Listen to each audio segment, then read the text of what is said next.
Did you know that Katy Perry went to space? Well, it may seem like fiction, but it happened. And it was much more than a space tourism trip.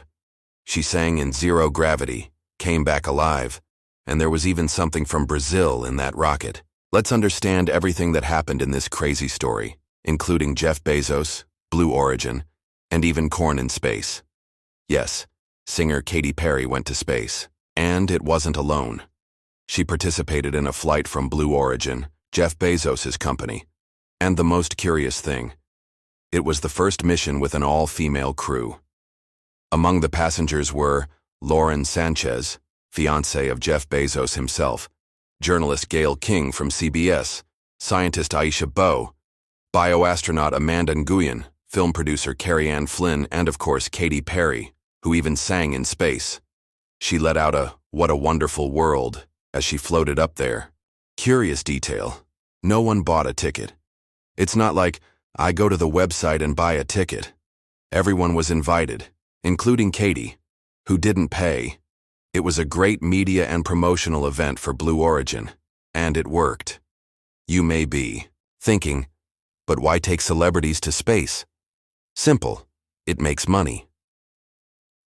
Shortly after the flight, Amazon shares, yes, Amazon and Blue Origin are owned by the same person, soared. Jeff Bezos had $1 billion return. It wasn't just a trip to space. It was a move for image, publicity, and confidence in the private space sector. And now, the detail that almost no one saw, Brazil was also on that rocket. Embrapa, a Brazilian agricultural research company, sent corn, chickpea, and cowpea seeds along with the crew. These seeds were exposed to microgravity to understand how they behave in space.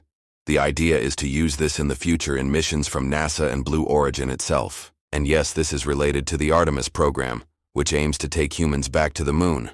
And Brazil is a partner. So while everyone was just talking about Katy singing while floating, Brazil was testing the future of space agriculture. It's much more than celebrity in space.